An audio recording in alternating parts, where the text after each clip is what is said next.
regresamos con ustedes en esta parte del programa. Lo esperado, esta plataforma importante de periodismo y sociedad, con este mensaje de salud bastante preventivo y bien explicado por el doctor Alfredo Polanco. Así que, doctor, muy buenos días. Que tenga usted otra vez un Ya. año que le haya sido de regocijo, porque usted siempre trabaja por sus metas con disciplina y siempre son amplias. Buenos días, doctor. Buenos días, Licho, y buenos días a todos nuestros amigos televidentes, aquellos que nos siguen por las redes sociales y que, aunque no puedan ver el programa a esta hora en vivo, pues es un programa que está en las redes sociales y les exhortamos a usted que si les resultó interesante el programa de hoy, pues no sea egoísta, compártalo, que esta información que vamos a transmitir en el día de hoy, de seguro, si a usted le sirve, algún pariente, amigo o familiar también le van a servir. Estamos en la época del año más agradable, la época donde nos reunimos en familia, donde compartimos alegrías más que tristezas. Sin embargo, Navidad y Año Nuevo son una de las épocas donde más tristeza llegan a algunos hogares de República Dominicana. Vamos a hablar de un tema que tenemos y quiero yo que quede en la conciencia de cada ciudadano dominicano, de cada visitante que viene del extranjero a disfrutar y que ustedes saben, muchos de los extranjeros que vienen a visitar el país lamentablemente no retornan a su país de origen precisamente por una muerte o una lesión por accidentes de tránsito. Los accidentes de tránsito son una de las principales causas de muerte en República Dominicana. Estamos en un país que desde el año 2010 está ocupando uno de los 4 primeros lugares de muertes por accidentes de tránsito por millón de habitantes. Es una situación penosa porque generalmente los países, mientras más subdesarrollados son, más muertes por accidente de tránsito tienen. Mientras más pobre es, más muertes por accidente de tránsito tienen. Sin embargo, a pesar de los avances que hemos tenido en salud, en educación, en, en autopistas, seguridad vial, sin embargo, seguimos estando a la delantera con lo que son las lesiones por accidentes de tránsito. O sea, las estadísticas nos sitúan en que tenemos aproximadamente 65 muertos al año por cada 100.000 habitantes. Eso es penoso. Eso de verdad son cifras catastróficas. Por ejemplo, cada año a nivel mundial, según la Organización Mundial de la Salud, fallecen aproximadamente 1.300 personas en el mundo. República Dominicana, por ejemplo, tenemos unas estadísticas escalofriantes. Por ejemplo, los domingos fallece un promedio de 13 pacientes. O sea, es el día más mortífero que hay en República Dominicana concerniente a lo que son los accidentes de tránsito, seguido del lunes y después del sábado. Entonces, tenemos las estadísticas. Entonces, ¿cuál es el objetivo de las estadísticas? No es solamente tener un número, que mueren tanto tal día, que la hora más frecuente de muerte es tal, no. Que la causa principal son la imprudencia, que los principales muertos son jóvenes de 15 a 35 años, que son en motocicletas, es básicamente para que nosotros podamos hacer un stop, porque ya nosotros sabemos las causas. Entonces, si yo sé cuál es la principal causa de muerte en el mundo, por ejemplo, que sabemos que es la cardiopatía isquémica, el infarto, yo voy a usar mi tratamiento preventivo para el infarto. ¿Cuál es? El medicamento para la presión, el medicamento para el colesterol, atención secundaria, si ya me ha dado infarto, tomar la aspirina o el clopidogrel, etc. Entonces nosotros en República Dominicana sabemos cuáles son los principales factores que conllevan a que tantas personas mueran por accidentes de tránsito. Entonces aquí está la número uno, la imprudencia. Pero ¿por qué somos imprudentes? Esa es la pregunta. Y la respuesta está clara. ¿Somos imprudentes solamente por el nivel de educación que tenemos? No. El nivel de educación que tengo lo tengo en República Dominicana, pero lo tengo en Estados Unidos, lo tengo en Europa, lo tengo en España, etcétera. Sin embargo, ese nivel de educación en República Dominicana, aunque yo lo tenga, soy imprudente. En Estados Unidos no soy imprudente y tengo el mismo grado de educación. Ahora, ¿qué ocurre diferente en Estados Unidos y Europa a lo que ocurre en República Dominicana? Que las leyes se cumplen. Entonces, usted que me está escuchando, que me está viendo, dirá que las leyes aquí no se pueden cumplir. Y yo le pregunto, ¿y por qué? Si las leyes están hechas para que se cumplan.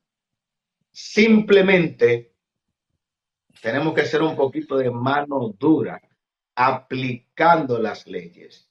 No es creando leyes nuevas, no, ¿para qué? Si con las leyes que tenemos en República Dominicana, las leyes de tránsito, es totalmente suficiente para nosotros ponerle un stop a los accidentes de tránsito como ocurre en el país más desarrollado del mundo.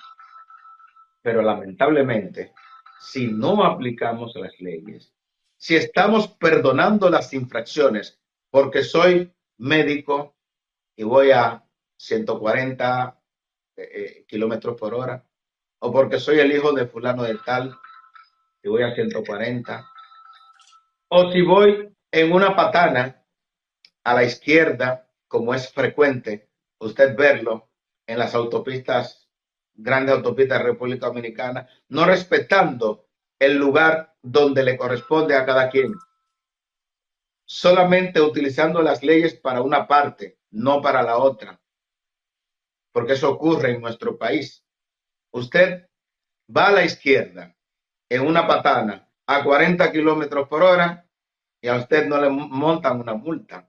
Primero, usted no va en el carril adecuado. Y segundo, el límite de velocidad es por exceso, se pasó de la velocidad, o por defecto en una gran autopista. O sea, todo esto conlleva a que usted pueda tener accidentes de tránsito. Entonces, la mayoría de los accidentes de tránsito van a ocurrir en las grandes autopistas, precisamente porque no hay supervisión.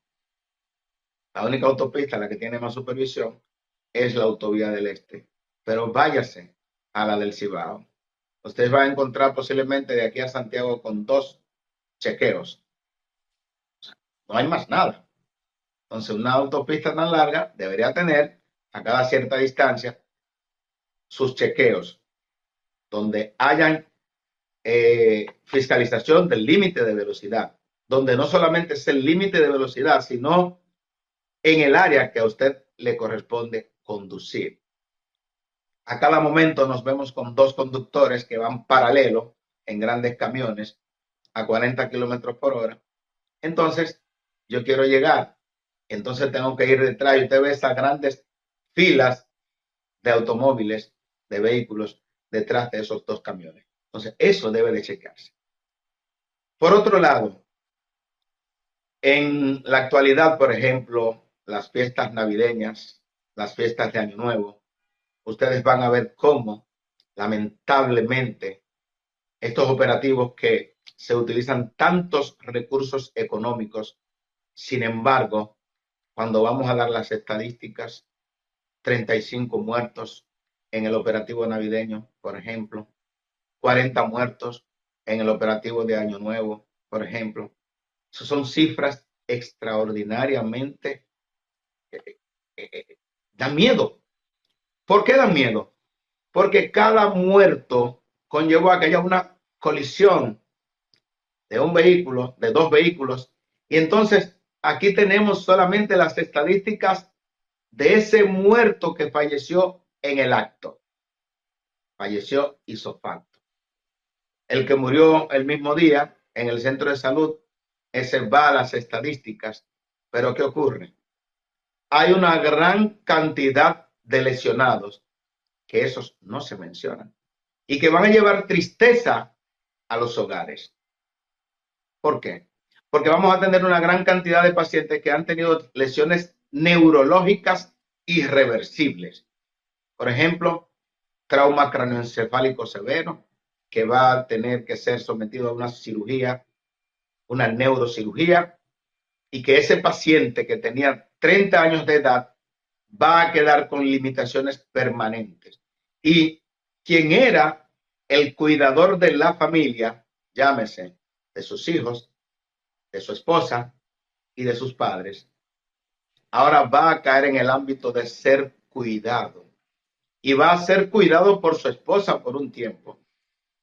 En la mayoría de los casos, la madre termina atendiendo a esa persona que era casado, que tenía 3 hijos, que el menor tenía 5 años, que el mayor tenía 10 años, y ese hijo o esos hijos se van a criar sin padre. ¿Por qué?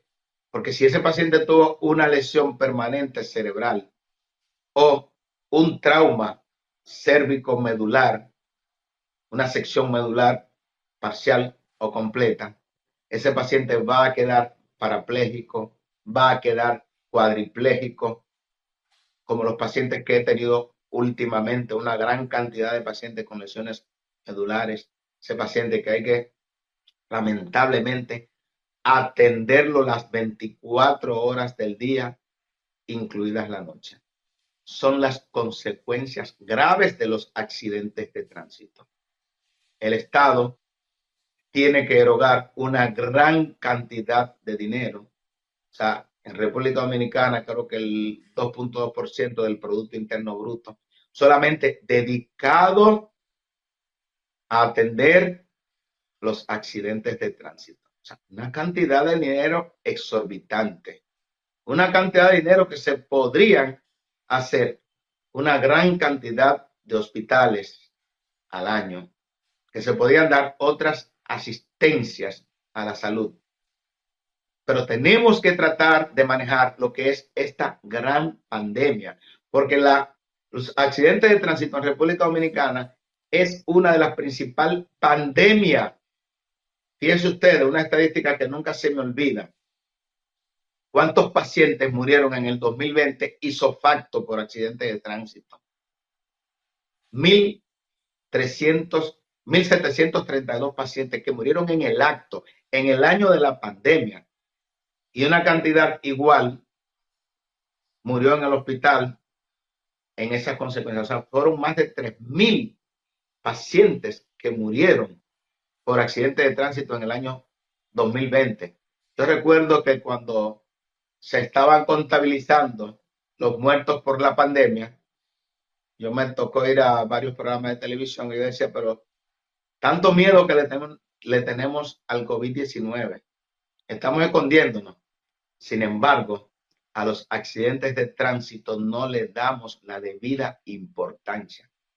Y es por eso que yo, desde esta plataforma, hago un llamado al Estado, a las diferentes instituciones que tienen que ver con el tránsito en República Dominicana, a que hagamos cumplir las leyes, Doctor, porque de otra manera no va a ser posible. Podemos hacer lo que sea, pero si no hacemos cumplir las leyes, no va a ser posible que nosotros pongamos un stop a esta cantidad de muertes que se están sucediendo cada día en República Dominicana. Licho y amigos televidentes. Por ejemplo, le, da le pena. dec- Sí, dígame. le decía, para que usted continúe ahí, excúseme, que usted ha Sí, dado una cifra importante. Cada año mueren 3.000 y algo, ¿no es verdad? correcto. Son muchos más, sí. En los 4 años de auge del COVID en República Dominicana, ¿cuántas personas murieron? No murieron más de 5.000 personas, yo creo, ¿no es verdad? No, es correcto, no murieron más de 5.000 personas, no murieron. O sea, En entonces, 4 años, en 4 años en accidentes de tránsito mueren más de 10.000.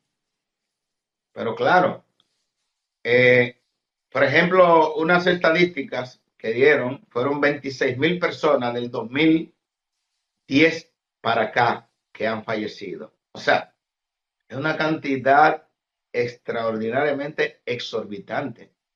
Entonces, lo que iba a continuar diciendo hace un momentito, cuando usted va a la entrega de guardia el lunes a un hospital de trauma, llámese Hospital Ney Arias Lora, Hospital Darío Contreras, el Hospital Traumatológico de La Vega.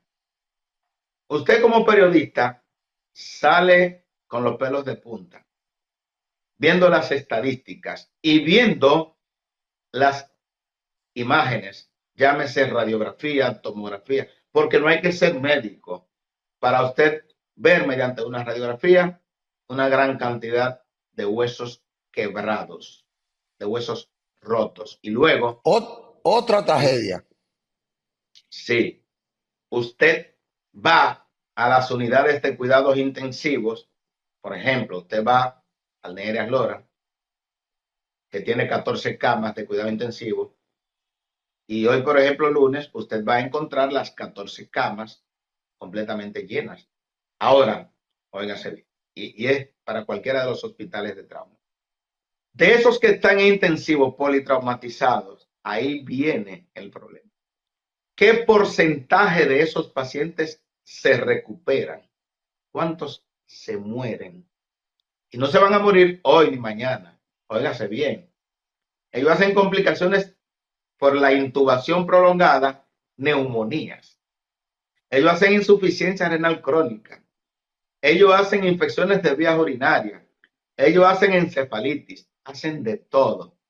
Y mueren 2, 3, 4 semanas. Se olvidó poner en el acta de defunción que la causa primaria que conllevó a la muerte de ese paciente fue un accidente de tránsito. De ahí la lucha de nosotros siempre sobre el correcto llenado del certificado o acta de defunción. ¿Qué ponen? Neumonía asociada al ventilador, insuficiencia renal aguda, falla multiorgánica y murió el paciente. En ninguna parte la mayoría de los colegas ponen que la causa primaria que conllevó al desenlace fatal fue un accidente de tránsito. Entonces, por eso yo te digo, Licho, y le digo a mis amigos televidentes, que tenemos un subregistro de las muertes por accidente de tránsito en República Dominicana. Porque tenemos primero que aprender a llenar correctamente ese certificado de función. Y es tan importante porque dependiendo de las estadísticas es que vamos a alarmarnos, aunque ya no podemos alarmarnos más. Yo no sé qué es lo que vamos a tener que hacer para que se tomen medidas drásticas con respecto a los que son las leyes de tránsito de República Dominicana. Si nosotros somos más rígidos con las leyes de tránsito y tenemos menos muertes por accidentes de tránsito, tú puedes estar seguro que nuestro país va a tener un mayor ingreso por turismo, porque muchas personas tienen miedo de venir al país donde mueren más personas por accidentes de tránsito a vacacionar. Entonces, si nosotros arreglamos esas estadísticas, pero no que la maquillemos, porque como son, debería de superarse, pero si nosotros cumplimos las leyes, yo estoy completamente seguro de que en este 2025, pues vamos a tener unas mejores estadísticas y vamos a poder salir de ese ranking que estamos desde el año 2010. Tenemos 14 años montado en los primeros 4 lugares de muertes por accidentes de tránsito, que es una verdadera vergüenza. Entonces yo creo que con esto, si tiene alguna pregunta, Licho, porque No, es un tema que a veces me irrita. quiero resaltar, usted trató ahorita un poco de soslayo, según mi visión, unas declaraciones que dio el señor director del hospital del traumatológico Darío Contreras, el doctor Roque, creo que es Roque que se llama. Sí, sí, el doctor Roque, sí. Él dijo que por los accidentes el Estado invierte sin recuperación más de 100 millones de pesos al año. No, pero no, no, no, que 100 millones, no, no, no. Son mil, no, no, no. 100 millones Deme de esa. pesos al año. No, no, no, no, son más de 1.000 millones de pesos. No, es que 100 millones de pesos, o sea, para un hospital de trauma no es nada. Licho, te voy a decir, por ejemplo, un paciente que dure 10 días ingresado en una unidad de cuidados intensivos, ese solo paciente, Licho, se está consumiendo alrededor de 1.4 millones de pesos. Claro, 60.000, 70.000 pesos por día es lo que consume un paciente en la unidad de cuidados intensivos. Entonces, ese paciente que duró 10 días en intensivos, ¿cuántos días va a durar en sala en lo que completa su recuperación y se va a la casa? O sea, va a durar una semana más. Entonces, el paciente está consumiendo más de 1,5 millones de pesos. Porque encima de eso, no solamente estamos hablando en medicamentos, pero no estamos hablando de los insumos o materiales de osteosíntesis que hay que ponerle a ese paciente por una fractura de cadera, fractura de tibia, fractura de clavícula, o sea, los diferentes tipos de fractura, fractura de pelvis. Ese paciente que hubo que abrirle el abdomen, es un paciente que se va a gastar mucho material. Solamente estamos hablando del día cama, día medicamentos. O sea, no estamos hablando de que si sumamos también la mano de obra del procedimiento, usted dirá, pero al médico se le paga, a la enfermera se le paga, sí, pero cuando nosotros estamos sumando en medicina, lo que no se suma no se cuenta. Nosotros tenemos que sumar cada personal, cada interconsulta con cada médico que se hizo. Eso tiene un costo y el Estado lo asume o la ARS lo asume. Pero ¿qué ocurre? La ARS tiene un límite de cobertura, pero de ahí en adelante, ¿quién sigue? El Estado. O sea, el Estado tiene que subsidiar todo aquello que no lo subsidia la ARS o la ARL. O sea, que es una gran cantidad de dinero que se gasta, se invierte. Es un gasto, pero no es una inversión. Lamentablemente, la mayoría es por imprudencia. Entonces, Doctor, hacemos este llamado a la población, vamos a ser más prudentes, vamos a respetar las leyes de tránsito, no solamente porque sepamos que allá adelante hay un policía de tránsito, señores, vamos a tener conciencia, vamos a ser conscientes, vamos acompañados de nuestros hijos, de nuestros familiares, de la esposa. Cuando la esposa me ve que yo voy a 120, dice, pero doctor Polanco, eso no es lo que usted predica. Tengo que reducir la velocidad, no porque me estén correcto. mirando, sino porque Doctor, debo de hacer lo correcto. Y más con las autopistas como están ahora, mojadas. le robo 2 minutos a usted también, doctor. Usted ha sido espléndido en el detalle de estas consecuencias de la imprudencia en la siniestralidad vial. Pero no podemos soslayar los traumas que esto le causa a la familia y la inversión económica y social, psicológica que la familia tiene que invertir mientras este paciente está por recuperarse, está en recuperación. Eso tiene un costo no solo económico, sino emocional, en la salud de la Claro, familia también. Y eso es grave claro. también. Sí, Bueno, nosotros vemos a cada momento muchos divorcios producto de eso, porque es que cuando la esposa, porque estamos hablando de la esposa más, porque déjenme decirle que el 66% de los accidentados de tránsito, de los muertos, son masculinos. O sea, aquí el hombre tiene la de perder. Entonces vemos más a más viudas, lamentablemente. Vemos a más mujeres que tienen que separarse porque lamentablemente pues tiene que ir a trabajar. Y van a tener a un hombre que cuando le pregunta al neurocirujano, dime, mi esposo va a volver a tener función motora, función motriz. Y el neurocirujano tiene que ser claro, no, no, no, ya tu esposo solamente va a estar para comer, que lo alimente. Óyeme, que lo alimente. Entonces, lamentablemente, esa mujer que tiene 25 años, que tiene 30 años, dice, no, pero yo tengo una vida por delante. Yo no puedo quedarme aquí. Y lamentablemente se van y abandonan a ese hombre. Ese hombre ahí mismo se deprime, ya no tiene deseos de, es lo que nosotros vemos, Licho, no tiene deseos de vivir y abandona todo, el tratamiento y todo. Lo vemos con cierta frecuencia. Por eso una intervención importante es la de psicología y psiquiatría en este tipo de pacientes, que por demás son pacientes jóvenes la mayoría y que tenían un futuro por delante y que lo tiraron a la borda. Correcto. Bueno, doctor, brillante su exposición hoy. Siempre ha sido así, brillante, pero la de hoy es de extrema ricura como para la gente, un enriquecimiento de conciencia para que la gente lo vea bien en esta época. Yo no tengo que darle las gracias nada más y felicitarlo por esta brillante de exposición que usted tiene, de síntesis y de expresar esos problemas humanos que no tomamos en cuenta. Gracias, doctor. Nos vemos la próxima Bueno, semana. si Dios quiere, hasta luego. Bueno, gracias. Vamos a una pausa, Manuel, después de este manjar